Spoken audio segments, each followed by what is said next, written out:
Welcome back. We're getting into listening, competence, and why persuasion is mostly not talking, And also why calm beats charisma when the stakes get nasty. which is annoying because everyone wants a magic line. People want a cheat code for being respected. Her point is brutal. If you talk too much, you miss the person. That hits because most people listen to reply, not to understand. And then they call it communication like they invented it. Exactly. They're performing the conversation in their head. She keeps coming back to competence too, not likability. That part is so interesting because people worship being liked. But if you're a mess, your warmth is just decoration. That is such a savage sentence. No, but it's true. People feel your standards before they hear your speech. She's basically saying your ethos is the room before you are. The weird part is that leaders can be direct without being rude. Most people use directness as a costume for being careless, Yes, they call it honesty, and it's just emotional laziness. or a personality flaw with better branding. She keeps saying the best people in power don't lose their cool. That part is wild to me because the pressure is insane. And yet she says she never heard a president yell. That tells you something about real authority. Yeah, volume is usually what insecure people rent. Rental anger, that's insane. Temporary rage with a security deposit. Stop, that is terrible. But the actual lesson is emotional control under pressure. And decision-making without getting seduced by the drama. Exactly. Facts over feelings when the consequences are massive. Though I do think people hide behind facts sometimes. Say more. Because I'm being rational can become a shield for not caring. Fair, but she's not saying be cold, she's saying don't be hijacked. Right, keep your feelings, just don't let them drive. That's the thing, the governor of you line is hard. Governor of You sounds like a terrible self-help book. New York Times bestseller, guaranteed. The phone story was such a small example of a huge leadership idea. Right, a phone ringing becomes a culture problem. He was shaping the environment, not just policing noise. That's what good leaders do and why average managers hate them. Because they actually have to be intentional. The training part is crazy too, like the odds are brutal. She said only about 1% even get looked at. And then there's paperwork, background checks, polygraphs, everything. Basically a personality audit with extra suffering. Yes, and they even checked her professor in Italy. They sent someone overseas to ask about her as a student. That level of vetting tells you how much they value trust. And integrity, because one lie on paper becomes a bigger issue later. She was basically saying, if you lie small, they fear you'll lie big. Which is harsh, but also kind of fair in that world. Completely, especially when you're handling crime cases and fraud. Her polygraph work makes the whole reading people thing more intense. Yeah, but she keeps emphasizing intuition plus pattern recognition. Not just the machine, the human in front of you. Exactly. You notice the baseline, then the shift. Baseline is such a calm word for catching liars. It sounds like a yoga class for criminals. Downward dog, now tell the truth. The big trick is not assuming a shift means guilt right away. It means curiosity, not courtroom theater. Yes, follow-up questions, then more follow-up questions. That's actually a life skill, not just an interrogation skill. The ATM fraud story was hilarious in a dark way. Because the guy was so obviously lying. She had the photo, the prints, the whole thing, and he still denied it.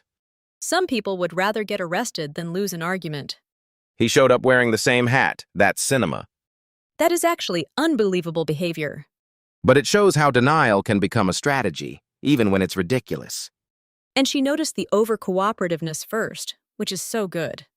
Too nice can be a red flag when it feels rehearsed. The fake religious swearing thing was also a giveaway. God as a character witness is a little suspicious. Especially when you bring props into it. But she's careful. She's not saying every religious person is lying. She's talking about people overcompensating. Exactly, when people work too hard to manage your perception.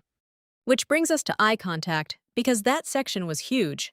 She ties eye contact to confidence, relevance, and warmth. But is there such a thing as too much eye contact? If you stare like a broken lighthouse, yes. A broken lighthouse is crazy. She means be present, not perform dominance. And that presence tells people they matter. I like that she says you can show authority without announcing it. That's the most adult version of confidence. Dense. The body language section made me think about how much people fake. You mean faking confidence without feeling it? Yeah, and she kind of argues the deeper issue always leaks through. Which is exactly what you said about internal belief changing everything. I love that the conversation became anti-hack. Every podcast wants hacks until reality shows up. She's basically saying no posture trick beats self-respect. And that's why the confidence shift often happens after rejection, not before. The painful part is that people want the transformation without the wounds. They want the abs without the lifting. And the 7-minute version of adulthood. Her sovereignty idea is the real core, though. Yeah, needing nobody to complete you changes your whole energy. You stop chasing, stop asking for permission, stop auditioning. And then suddenly, people want the person who stopped wanting them. That is the most irritating truth in human history. She also said rejection made her resilient, which is the unsexy answer.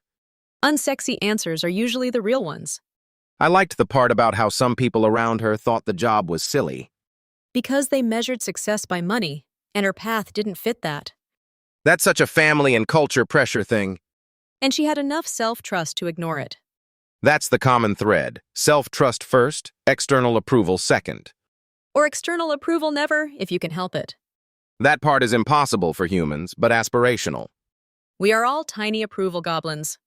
Tiny approval goblins is an outrageous line.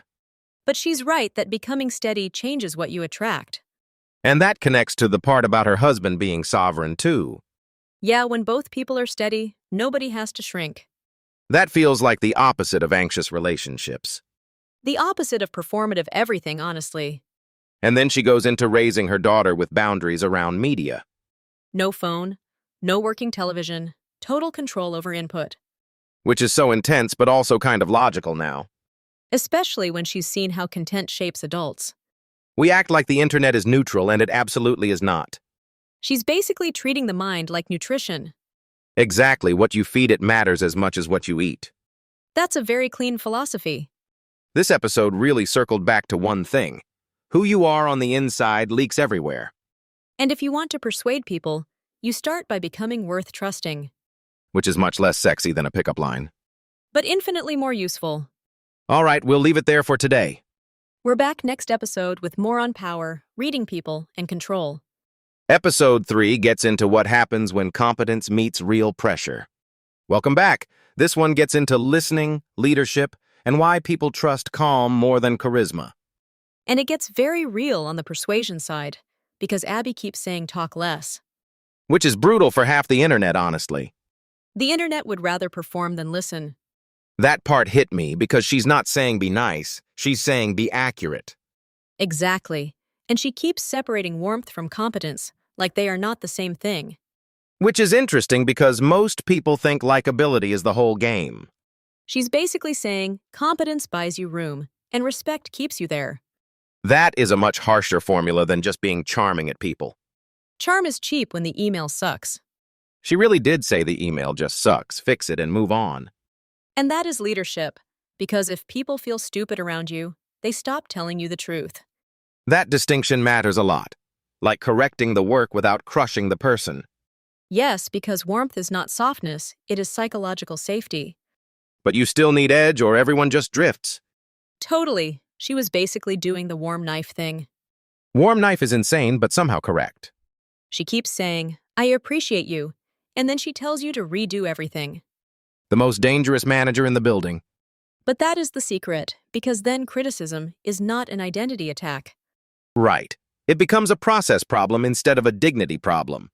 And that is probably why people around presidents can handle pressure, because the ego is not exploding every 5 minutes. The resilience piece was huge, watching them get trashed publicly and still walk on stage. That is wild to me, because most people crumble after one bad comment online. One bad comment and people are drafting a farewell post. Presidents do not get that luxury. They just absorb heat and keep moving. And she's saying that resilience was contagious, like if they can take it, I can take it. That is such a big leadership lesson. People copy your nervous system. Exactly. The room borrows your energy whether you want it or not. Which is why the phone story mattered so much. Oh man, the Bush phone story was such a small detail with huge control energy. He was basically setting a standard for attention, and everyone had to match it. No distractions, no shenanigans, no accidental ring of doom. Ring of Doom is exactly what it is in a serious room. But that's how culture gets built, not through speeches, through tiny enforced behaviors. Yes, and people underestimate how much environment shapes performance. I mean, if the leader is sloppy, the whole room gets sloppy. And if the leader is composed, people unconsciously tighten up. The other thing I loved was how she described decision-making as rational debate, not emotional theater. That was refreshing because she kept emphasizing facts over feelings. Which is rude to the modern timeline, honestly. The modern timeline runs on feelings and screenshots. But she is right that the best rooms can disagree without collapsing. That means your ego has to be flexible enough to hear, "No, this is wrong." And not turn that into "you disrespect me." That is such a mature skill, because most people hear contradiction as threat. A lot of adults are basically toddlers with calendars. Horrible, but not false. And then she gets into reading people, which is where it gets fun. Not fun for the liar, fun for the person paying attention. Fair, the liar is having a terrible time. She keeps coming back to baselines, which is such a useful idea. Like you watch how someone normally sits, talks, looks, and then notice the shift. Exactly, because lies often show up as a change, not some giant movie moment. Nobody turns into a detective in the final 10 seconds. Unfortunately, yes, most people miss the whole thing. Her point about curiosity over nosiness was also sharp. That is the line, because a good question opens a door without making it feel like a raid. A raid is definitely not ideal in a conversation. Unless you are trying to interview a criminal, which she basically was. And even then, she was reading the room before she was reading the file. That ATM fraud story was low level on the surface and still super revealing. The guy showing up in the same hat was honestly outrageous. That is serial denial behavior, just full commitment to the bit. He dressed like innocence and acted like a museum exhibit. And the over-cooperation was the giveaway, because he was trying too hard to be safe. That was the pattern she noticed. The ones who overperform honesty get suspicious. Then there were the religious signals, which she treated as a red flag, not proof. That nuance matters because she is not saying faith means guilt. She is saying panic often reaches for symbols. People do love using symbols when substance is failing them. And then she talks about eye contact like it is both presence and authority. I liked that she made it about dignity, not dominance. Yes, eye contact can say I am here, and you matter, without a speech. But do you think there is such a thing as too much eye contact? Of course, because confidence without softness can turn into intimidation. Right, so the signal is not stare harder, it is stay grounded. And that connects to her whole argument about sovereignty. That part was huge because she basically said self-trust changes your whole presence. She stopped chasing approval, stopped asking everyone for permission, and started moving differently. Which is annoying advice because it cannot be microwaved. Nothing real can be microwaved. That is the problem. And I think that is what made your earlier point so strong because fake confidence leaks. Completely, you can fake the posture, but you cannot fake the underlying neediness forever. The weird part is people think tactics are the cause, when they are usually just the surface. The surface is where all the merch is sold. That is such a good line because everybody buys the merch version of growth. But she keeps dragging it back to layers, repetition, and compound interest. Which is boring and true, the most dangerous combination. And it is also encouraging, because it means people can actually build themselves. Not overnight, but deliberately. Her story about being underestimated as a woman in that world was really strong too. Yeah, and she did not make it into a victim speech. She made it into fuel. That is the whole difference, honestly. Even the people who laughed at her probably helped sharpen her spine. Rejection can do that if it does not fully break you first. Which is a very expensive way to learn confidence. But it works, annoyingly. And then the parenting part opened up the same idea in a new way. Yeah, because she is basically saying the environment is the curriculum. No phone, no TV, careful inputs, all of that is just deliberate shaping. People act like children absorb nothing, but they absorb everything. That is why the control piece felt less like control and more like stewardship. Exactly. You are not just entertaining a child. You are building a mind. That is a terrifying sentence for every parent listening right now. Good, let them feel a little terrified and intentional. Because if you do not choose the inputs, the world will choose them for you. That might be the whole episode right there. All right, we'll leave it there for today. We're back next episode with more on power, reading people, and control. Episode 3 gets into what happens when competence meets real pressure.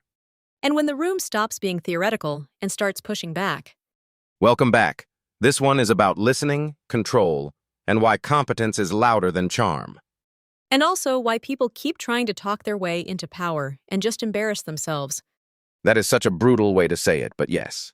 She keeps saying warmth matters, but not fake warmth. Right, like you do not have to become everybody's favorite person. Thank God, because that job is impossible anyway. The wild part is she is basically saying respect beats performative likability. Exactly. People can feel when you are just trying to be liked. And they can feel when you actually mean the correction. Which is why she keeps talking about how she says the email sucks, not the person. That is such a clean distinction, and so many managers fail it. Most of them are terrified of being uncomfortable for 10 seconds. And then everybody around them starts lying to protect their feelings. Which is poison, because then the whole room becomes theater. She loves that idea of versioning yourself, though. Different version in the classroom, different version on the podcast, different version in a meeting. That is called being an adult, apparently. No, but seriously, context matters more than people admit. If you walk into a room as a supervisor, your energy is the message. Not your speech, your energy. That is the thing that actually lands with people first. They feel whether you are steady before they even process your words.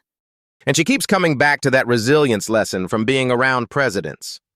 That blew my mind a little, honestly. Imagine hearing strangers call you a clown and then walking on stage anyway. I would be in bed for 3 days after that. Same, and I do not even run a country. But that is what she learned. Public heat does not get to dictate performance. That is probably why she is so cold about decision-making, too. Cold in the best way, like facts first, ego later. I do love that, but people pretend they are more rational than they are. Especially when their favorite politician is involved. Oh, instantly everybody becomes a philosopher with a caption. She is basically saying if you cannot debate without melting down, you are not useful in power. That part about competing instead of dominating was interesting. Because you can push back without turning ugly. A revolutionary concept for group chats everywhere. The group chat is where rationality goes to die. What I kept hearing is she does not want emotion driving the car. She wants emotion in the passenger seat at most. Maybe in the trunk if the situation is serious enough. That sounds unhealthy, but also effective. Still, there is a real point there. Emotional people make sloppy decisions. Or they make fast decisions and call it instinct. She would hate that phrasing. She absolutely would. But she would probably be right about the outcome anyway. The lie detection stuff gets even better, though. The baseline thing is huge because it is not magic. It is pattern recognition. It is noticing when somebody suddenly goes off pattern. You are not catching lies from one eyebrow twitch like a superhero. Sadly, no. Life would be too easy if that were true. You watch their body, their pacing, their comfort, their hesitation. And then you ask the next question instead of pretending you did not notice. That is the real skill, following the thread when something shifts. Most people see the shift and panic about being rude. Or they are just lazy and want the conversation to end.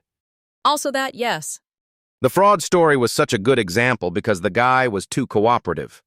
Which is always suspicious when somebody is trying too hard to help. The moment someone is weirdly nice, I start checking exits. He showed up in the same hat, which is honestly too much confidence for a bad plan. That is such a cinematic level of dumb. And yet he still tried to deny it to the end. That is what she means by integrity being part of trustworthiness. If you lie on the application, why would they trust you under pressure? Exactly, because the real job is way more serious than the paperwork.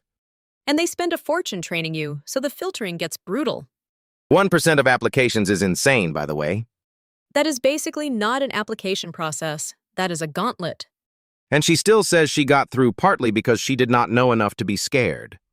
That is actually beautiful. Ignorance is courage. Or just youth being stupid in a useful way. Same thing sometimes. But the bigger point is she had trust in herself before she had proof. And then once she became more sovereign, everything changed. That word sovereign is doing a lot of work there. It means you stop begging the world to validate you. Which sounds simple until you realize how many habits feed the opposite. People-pleasing, approval-chasing, constantly asking everyone what they think. The exhausting hobby of outsourcing your own spine. That is an awful phrase, but yes, And her point is that rejection actually built the inner structure. not the wins, the rejections. Right, because the losses force you to decide who you are. That is the part people skip when they want confidence hacks. Nobody wants the brochure that says suffer for 6 years first. They want the shortcut with the before and after photos, She was basically saying the body language followed the belief. which matches your point earlier about internal state leaking everywhere. Exactly, you can fake posture, but you cannot fake the whole operating system. That is the best way to put it. We should not let him say that too casually. That was a good line. Fine, I will let you have it once. The relationship stuff was interesting too, because strong women expose weak men fast. Or weak men expose themselves by being weird about it. That is probably more accurate. She ended up with someone steady, and that is the whole point. Steady people do not get spooked by competence. They can actually celebrate it. And then the parenting part ties it all together, because control is not control freak energy. It is stewardship. She is choosing inputs because she knows inputs become identity. That is the heavy truth nobody wants to parent with. It is annoying because it is true. And she is not even pretending the world is neutral. She is basically saying if you do not curate the environment, chaos does it for you. Which is such a grown-up sentence, unfortunately. Unfortunately is exactly right. All right, we are leaving this one with the idea that listening is power. And that calm, competence, and self-belief do more than all the noise. Episode 3 gets messier because pressure starts exposing everything. And that is where the real judgment calls begin. Welcome back. This one is about listening, leadership, and spotting what people actually mean. And how calm competence beats performative confidence every single time. Which is annoying because everybody wants a hack instead of patience. Everyone wants the cheat code and nobody wants the homework. She keeps coming back to the same thing. People talk too much and listen too little. That is such a brutal diagnosis, but it feels true. Because listening is where the leverage is, not in sounding clever. That should offend every podcast host on Earth, including us. Especially us, honestly. But it is also the Secret Service angle, right? Read the room before you try to control it. Exactly. And she is saying motivation matters more than charm. Which is hilarious because people still think persuasion is just being likable. Right. The internet has turned confidence into a lighting setup. Bro, yes, and then they panic when the lighting leaves. She is basically saying competence is the real seduction. That is interesting because she never sounds obsessed with being loved. She sounds obsessed with being effective, which is way rarer. That is also way harder to fake for long. And that is why emotional control matters so much in high-stakes rooms. I love the part where she said she never saw presidents lose their temper. That shocked me too, because public life feels so reactionary now. Now people spiral because a comment section sneezed at them. Seriously, and these people were making national decisions under attack. That kind of steadiness is basically a superpower. And not the fake calm either, the kind that can take heat and still think. That is the thing I keep coming back to, no ego leakage. Ego leakage is insane wording, but yes. We are definitely stealing that phrase. The best leaders do not need the room to agree with them instantly. They can survive disagreement without making it personal. Which is almost impossible now because everybody treats disagreement like assault. And then they wonder why conversations get stupid so fast. She keeps describing debate as a rational thing, not a dramatic thing. That is a massive cultural shift, honestly. Because if your feelings are too fragile, you cannot collect information properly. You start defending identity instead of solving the problem. And then you make dumb decisions just to protect your pride. Pride has ruined more meetings than incompetence has. That is such a savage line. The other thing I loved was her whole baseline idea. Yes, because she is not saying every nervous twitch means guilt. She is saying behavior only means something when it changes. Exactly. And that is why listening matters more than theatrics. Most people are out here interrogating vibes like amateur detectives. Guilty, honestly. I do that all the time. But she makes it feel practical, not mystical. Like, watch what is different, not what is loud. That is such a cleaner way to think about lying. And her ATM fraud story made that feel very real. The guy showing up in the same hat was absurdly confident. Criminal fashion consistency is not usually a great strategy. He committed to the bit, I will give him that. But the scary part is how he stayed locked into the story. That is the thing. Good liars are often more disciplined than people expect. And then the tiny religious tells start showing up. The God line, the Bible, the rosary, it becomes a performance. Not always, but enough to raise the antenna. It is not about judging faith, it is about noticing desperation. Yes, because people reach for whatever makes them feel safe. The bigger theme is still motivation, though. Right? Greed, fear, approval, status, all of it sits underneath the words. Which is why she keeps saying persuasion starts before you speak. That is the line, honestly, before you speak. And then there is the self-belief piece, which got way deeper than I expected. You mean the part about body language not being enough? Exactly. Because she is basically saying the inside leaks out anyway. That was the most honest part of the whole conversation for me. The guy talking about dating was low-key confessing the same thing. He absolutely was. He just kept pretending it was a strategy question. It is never just a strategy question when the wound is personal. He basically said the tips did not work until his self-worth changed. That is the exact opposite of what everybody wants to hear. Because everyone wants the shortcut, not the transformation. And transformation is irritatingly slow. That should be printed on a mug and sold to people in pain. But she lands on the same truth. Sovereignty beats neediness. You know what I loved there? She did not make sovereignty sound cold. She made it sound quiet. Yes, quiet and sturdy, not loud and defensive. That changes everything in a room, by the way. Because then you stop chasing approval and start choosing. And once people feel that, they respond differently. Suddenly, everyone is interested in the person who is not trying. Human beings are such weird little creatures. The parenting part was also revealing, because it is all environment design. She is literally thinking about inputs like an architect. No phone, no television, controlled exposure, all of that. That sounds extreme until you remember adults are already getting cooked by their screens. Cooked is generous, honestly. She is not pretending the world is neutral. She is saying, if you do not shape the environment, it shapes you. That is the whole thesis of adulthood, probably. And it is why this episode feels so useful without being preachy. It is practical, but it still has real heat. Next time, we should go deeper on pressure, because that is where people crack. And where all the fake confidence gets exposed instantly. That one is going to be messy in the best way. Perfect, because clean conversations are usually the least honest. All right, we are leaving this one with the reminder that listening is power. And calm competence will always beat noisy insecurity. Episode 3 gets messier, because pressure starts exposing everything. And that is where the real judgment calls begin.